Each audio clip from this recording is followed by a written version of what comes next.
Alright guys, welcome back. I say welcome back because it's been pretty much 2 weeks since my last video. So yeah, don't worry, I've not gone off the face of the earth, I'm still here.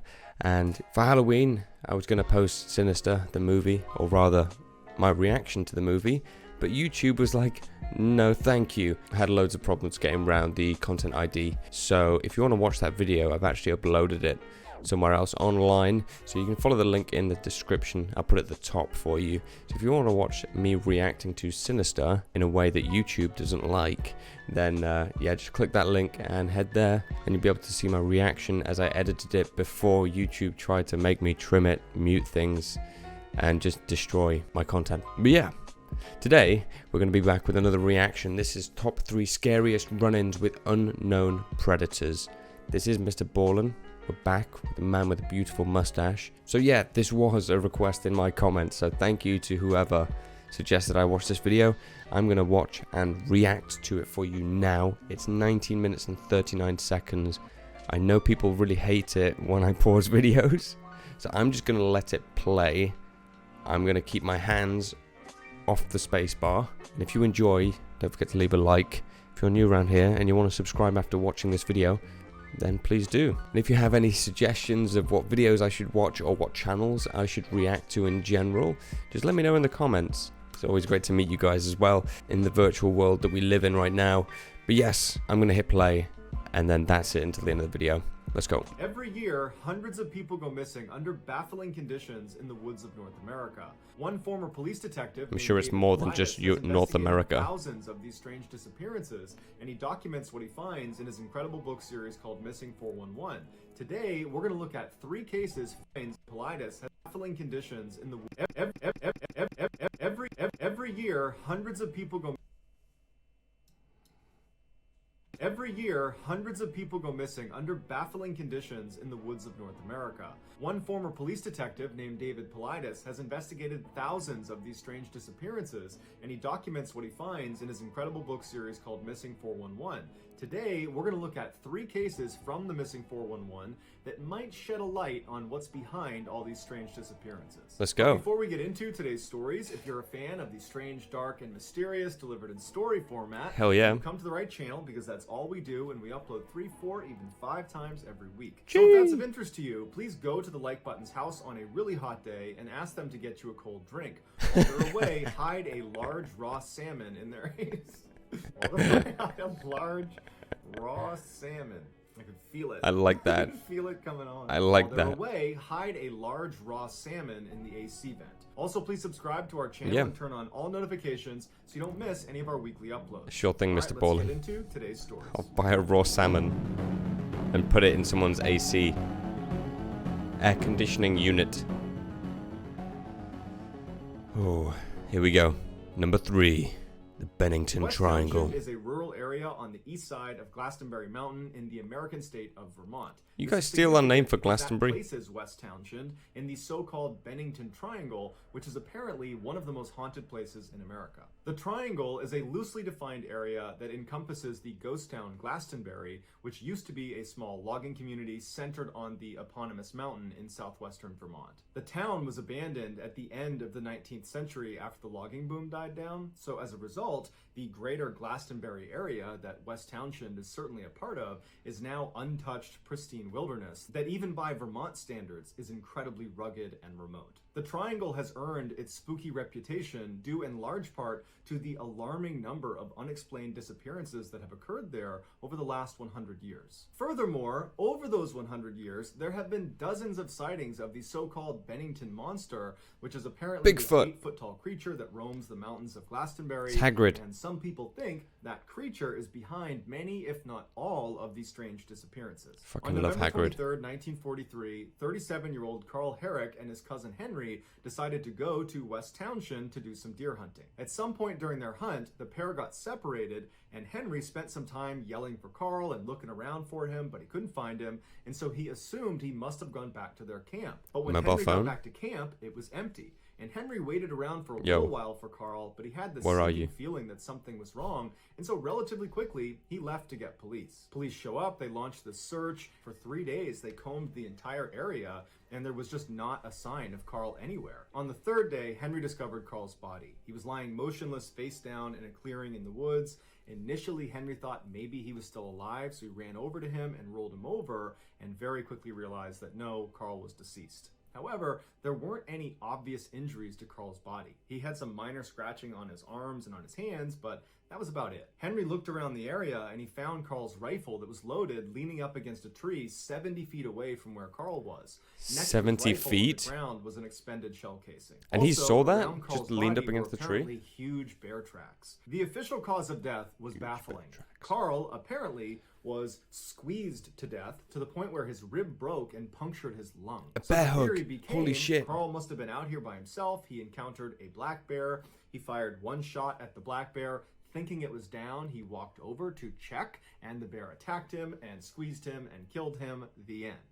But not so fast. If Carl encountered a black bear and fired one shot into the animal based on the one found shell casing, that one shot is not going to be enough to put that animal down. Or very rarely is one shot going to be enough to put down a black bear. And Carl, being a hunter, he would know that. And he would want to keep some distance with his weapon up, aimed at the animal, in case he needed to fire again. And But also, even how did if his Carl was rifle really end up confident that 70 one feet shot away? had taken the bear down, well, why would he risk his life by checking on the animal to make sure it's down without his gun? Why did he place it against a tree and then walk 70 feet over to this animal that, if it's not dead, it poses an enormous threat to you? You're all alone and unarmed with a huge bear that you've shot. No one's going to do that. You're going to carry your gun. But even if all of that happened, that Carl, unarmed, approached this bear thinking it was dead, but the bear's not dead. He's lying in wait and he leaps up and attacks Carl. Even if that happened, black bears don't squeeze people to death. They might scratch you and bite you. Not Winnie the Pooh, man. But they don't squeeze you to death. And Carl only had light scratching on his wrists and on his hands. He did not have any signs of a traditional bear attack. So either this is the first time in the history of black bears that a black bear squeezed a person to death, or something else squeezed Carl. But what kind of an animal is, one, so strong it can squeeze a man's chest to the point where it breaks his ribs? An octopus. And two, happens to be roaming around the Bennington Triangle. An octopus. Makes you wonder.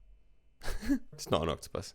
The Ski Patrol. Number 2. That was interesting. Ape Canyon is a gorge on the southeast portion of Mount St. Helens in the American state of Washington. The canyon is so named after a group of miners alleged that ape men, aka Bigfoot, attacked their cabin there in Bigfoot 1924. again.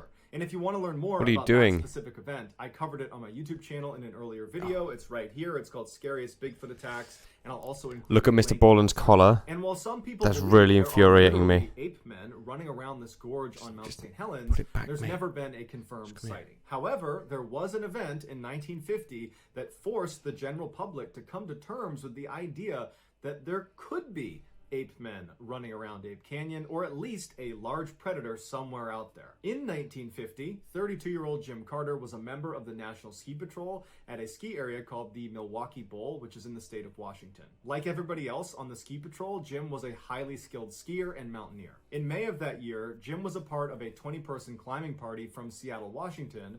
Their plan was to go to Mount St. Helens, hike up above the tree line, pick a spot, and then ski back down again. So the group arrives at Mount St. Helens, they hike up the mountain, they reach the spot where they want to ski down from, they sit down, they're putting their skis on, and Jim puts his on, and he says to the group, hey, why don't I ski down a little ways? I'll set up my camera on a tripod, and I'll take a picture of you guys as you pass, and then I'll follow you down to the bottom. And the group said, great, that sounds awesome. And Jim wanted to use his camera, so it was a win-win. So Jim, in full view of the entire group as they're getting ready, he skis down a little ways and then turns left into an area called Dog's Head, which was a little bit flatter than the area they were in, so probably a better spot to set up his tripod. That would help. But as soon as he turned left into that area, he was out of view of the main group. So after a few minutes, as the group is getting their stuff on, they took a little bit longer because they're trying to time it so they all leave at the same time because they want to get this picture all at once. And so they take a little bit of extra time, they're all ready, and then finally they head down and they make that left. And then They're gonna Bigfoot pass took by that Dog's picture. Head specifically so No. Jim can take their picture. It didn't. But when they bank around the corner,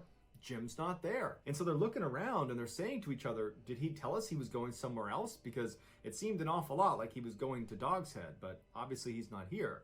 And so someone said, well, maybe he got annoyed with us because we were taking so long to get ready up there and he just already went to the bottom. And so they agreed that's what he did. And so they got back together again and they headed down to the bottom. But when they got to the bottom, no Jim. There. And so they sat there for a few extra minutes. For fuck's sake, Jim. The mountain, and they're kind of scanning down at the bottom and they're looking all over the place, but there's no sign of Jim. And so the group started to get really worried and they contacted authorities. When the first search team arrived, they went up to the area where the group thought Jim had been setting up at Dog's Head. And as they were looking around, all they could find was this discarded film box. So not any film or camera inside, just a box that would have held the film. It was kind of buried in the snow. Near this film box, they found Jim Carter's ski tracks, and they were not angled south towards the bottom of the mountain where the whole ski group had gone. They were angled east towards Ape Canyon. And they followed Jim's tracks, and they said they never deviated. They were total straight lines, like he was not trying to slow down. In fact, he was trying to go as fast as he possibly could. And at some point, he began leaping over these huge ice crevasses that if you mistimed, it's a death sentence. You're going into the crevasse. Holy and shit. He didn't just jump over one. He jumped over 2, 3, 4 at full speed without slowing down. And then his tracks Go on, got Jim. all the way to the edge where it overlooked Ape Canyon, and he went flying off. When the head of the search team saw this crazy ski line from Jim Carter, he said to the media that the only reason a guy like Jim, an expert skier who would never take risks like this, the only reason he would be skiing like this, because he was fucking is if in his danger. life was in danger, or if he was being pursued. So the search teams moved down into Ape Canyon, and for 5 days, 75 people combed the entirety of Ape Canyon up and back, over and over. If you and know, over you again. know. They never found Jim, and they never found his Comb the skates, or his desert. camera, or anything. And the whole time they were looking, those 75 searchers would report that anytime they were alone, they had the distinct feeling they were being watched. And it got so uncomfortable for many of them that they refused to go back into the gorge unless they had someone right next to them. After those 5 days of searching almost exclusively inside of Ape Canyon, they spent another 5 days not only continuing to search Ape Canyon, but also the surrounding areas. And finally, after 10 days of finding no trace of Jim Carter, the search was terminated. The only rational thing investigators could point to as the reason behind why this happened to Jim was he was diabetic and he had forgotten his insulin that day. So perhaps So he went on a became mad fucking hypoglycemic, ski. and he became confused and then managed to ski off the cliff into Ape Canyon, where he landed in such a way that he remained hidden. Or, like the head of the search party seems to think, he was being pursued. He was skiing for his life. Whatever was chasing him had scared him so badly that he was skiing in a straight line down a cliff, jumping over ice crevasses before falling into Ape Canyon. And then Bigfoot, man. presumably whatever forced him off the edge Fucking Hagrid. went down and scooped him up and took him away. And that's why they couldn't find him. Scooped him But up. unless someone finds his Ugh. body or finds some other piece of compelling evidence, It's a big ass we'll probably spoon. never know for sure what happened to Jim Carter. Poor Jim. Number 1, the Sierra Sounds. Somewhere out in the Sierra Nevada mountain range lies a small hunting camp that's been there since the 1950s. Despite its fame, only a handful of people know exactly where this camp is. But even if you were given explicit directions on how to get there, you might just walk past it because it's tucked away in the middle of the woods up on this mountain.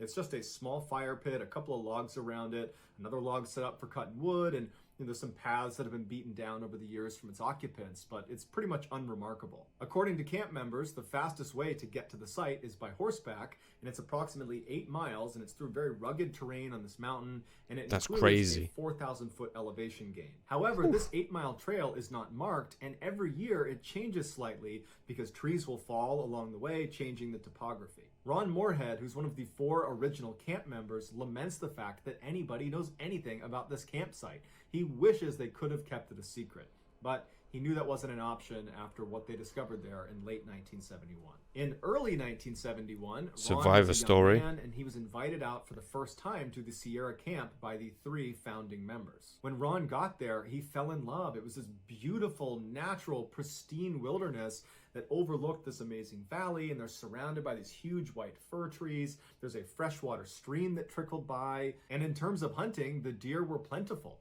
Ron said this campsite was the closest to heaven he thinks he'll ever get. The Wow. only real drawback of the site was the large bear population, But they always Bigfoot. had guns on them, and they built this shelter out of Fucking heavy fallen Hagrid. timbers that they could go inside, shut the door, and they'd be protected from the bears until they That's left. crazy. When there wasn't a bear threat, they slept on the ground in tents. In late 1971, Ron came back to the camp with the other 3 founding members. They'd had a great day of hunting, and they were standing around the campfire just chatting with each other when they started hearing a grunting sound not far away from them in the forest. Now, typically, whenever a bear came to their campsite, it was usually at night, and they would hear it grunting somewhere off in the forest. And as soon as they heard it, they would stop, and they would listen to kind of confirm it was a bear. And if it was, they would go inside of their shelter, and they would wait for it to leave. But this time, when they stopped to listen to confirm it was a bear, the sound they heard next was something they had never heard before, and it was so frightening they almost fell over each other running to get inside of the shelter. It was like a whooping sound you would expect from an ape,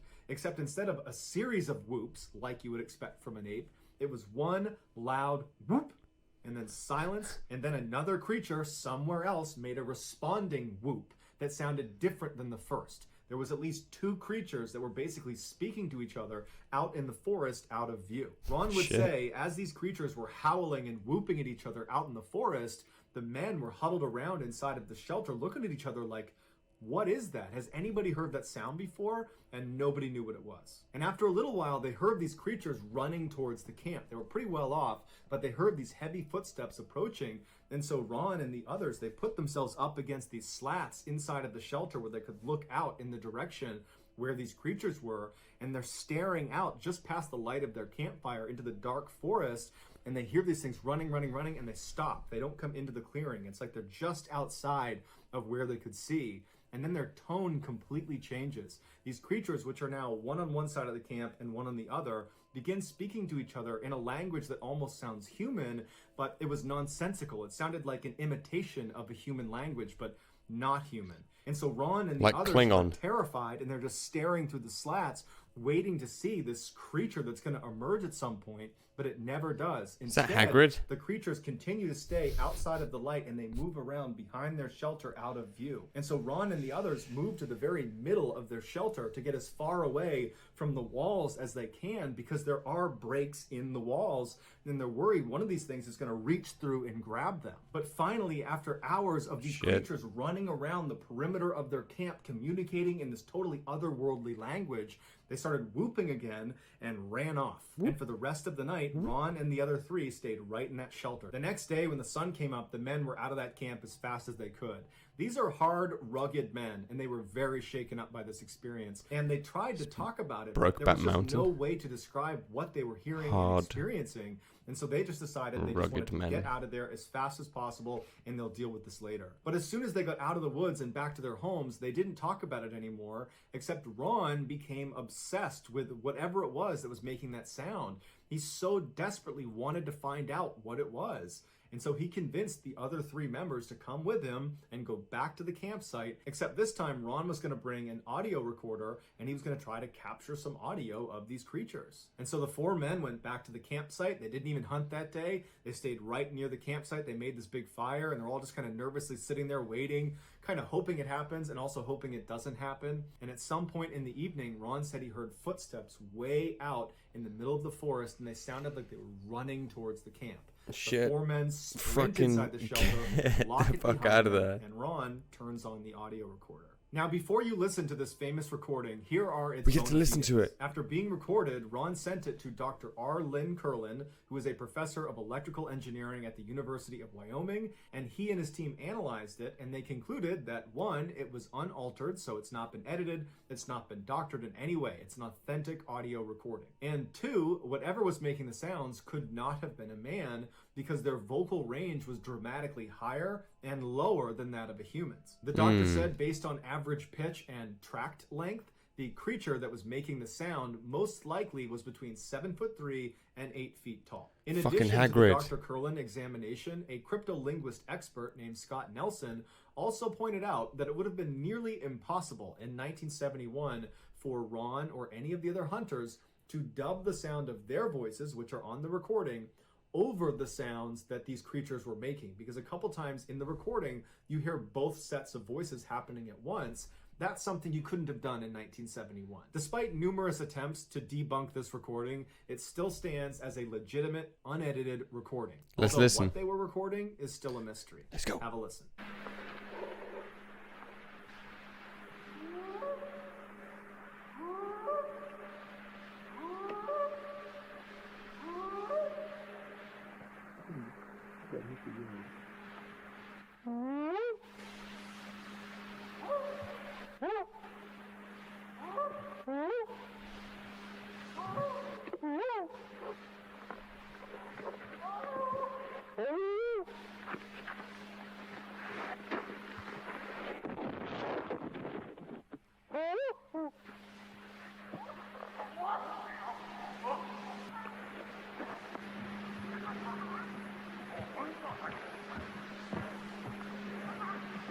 There's two of them across the creek at the big rocks.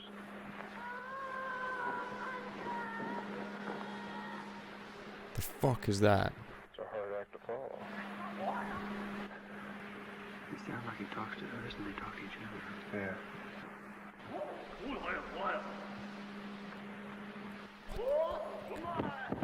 Right there, I just seen movement right through there.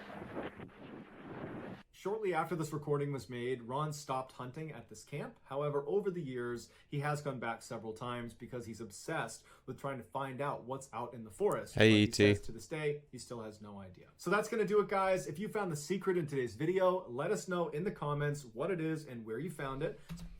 Right, that doesn't count as pausing the video, but I want to show you guys E.T.